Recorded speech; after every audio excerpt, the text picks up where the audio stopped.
మైలా భాస్కర్. ఏంటి మీ సమస్య ఏంటి? నా సమస్య ఏంటంటే నాకు 12 సంవత్సరాల క్రితం అసైన్మెంట్ పట్టా సర్టిఫికేట్ ఇచ్చిర్రు, కానీ ఇంతవరకు మోక చూపించలే. అదే మోక ఎందుకు చూపిస్తలేరని నేను ధర్నాలు చేసుడు పెట్టినా. తహసీల్దార్ కార్యాలయం ముంగట బెజ్జంకి, జిల్లా కార్యాలయం ముంగట సిద్దిపేట, అంతకుముందు కరీంనగర్ దగ్గర కూడా చేసుకుంటూ వస్తే ఏం చేసిరంటే ఆర్ఐ, ఎంఆర్ఓ, పోలీసులను తీసుకొని వీఆర్ఓ ఇట్లా వీళ్ళందరూ కలిసి ఇంటికి వచ్చి ఇంటి దగ్గర కూడా చేసిన. ఇట్లా 5-6 సార్లు ఆమరణ నిరాహార దీక్ష చేసిన తర్వాత చివరిసారి 2 సంవత్సరాల క్రితం నా దగ్గరికి వచ్చి రేపు మోక మీదకి పోదాం, నీ ఆరోగ్యం ఖరాబ్ అవుతుంది, నీకు అద్దులు చూపిస్తాప్ప, మరి పోదామని అన్నారు. నువ్వు రెడీగా నువ్వు మంచిగుండు, రేపు పొద్దున మేము కారు వేసుకుని వస్తామని చెప్పి నీ దగ్గర ఏమున్నాయి పేపర్ తీసుకురా అంటే నేను పట్టా సర్టిఫికేట్ అన్నీ తీసుకుపోయి చూపించినాను. ఈ పట్టా సర్టిఫికేటు ఈ తహసీల్దార్ కార్యాలయ పోలీసు వాళ్ళు సమక్షంలో తీసుకున్నారు, వెళ్ళిపోయారు. ఇక మళ్ళీ నాకు ఇవ్వలేదు. ఎందుకు ఇస్తలేరని పోయి అడిగితే ఇక్కడ ఊళ్ళో ఉన్న సర్పంచ్ భర్త, ఎంపీసీ భర్తను పట్టుకొని వాళ్ళతో కుమ్మక్కయి అది పెద్ద బిట్టు అన్నట్టు, దాదాపు 190 ఎకరాల బిట్టు.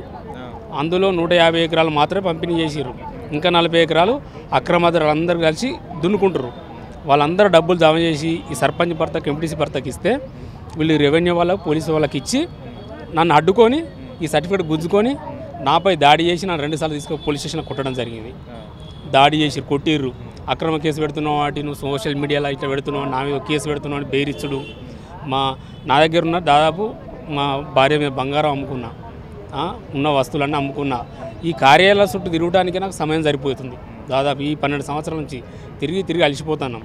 ఇప్పుడు మన కొత్త ప్రభుత్వం ఏర్పడ్డది కాబట్టి ఇక్కడికి నేను రావడం జరిగింది.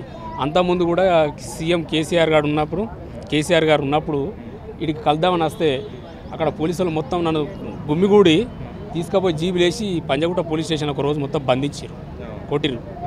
నువ్వు ఎందుకు రా పోయి వాడిని కలిసి ఇక్కడ నేను ఎవడు గెలవర్రా బాబు అని కొట్టి నన్ను ఇంటికి పంపించారు. ఇట్లా చాలా ఈ గత 12 సంవత్సరాల నుంచి ఇదే టార్చర్ అనుభవిస్తాను నేను. ఇంతవరకు నన్ను మోక మీద తీసుకుపోలేదు.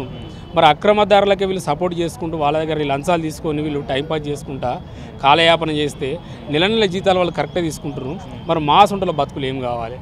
అందుకని నేను మీ మీడియా ద్వారా నేను మరి ఈ ముఖ్యమంత్రి దృష్టికి పోవాలని నేను అందుకని ఇక్కడికి ఈ ప్రజావానికి రావడం 6వ సారి. ఇది 6వ సారి ఇవాళకి. మరి ఇట్లా అచ్చుకుంటూ పోతే ఎంత ఖర్చు అవుతుంది? సిద్దిపేట నుంచి దగ్గరికి ఇక్కడ దాదాపు వచ్చిన తప్పుడల్లా 1000 రూపాయలు ఖర్చు మాకు. ఇట్లా తిరుక్కుంటూ పోతూ ఉంటే సమయం వృధా అవుతుంది. నాకు 3 పిల్లలు, వాళ్ళ సమయం వృధా అవుతుంది అన్నిటికీ.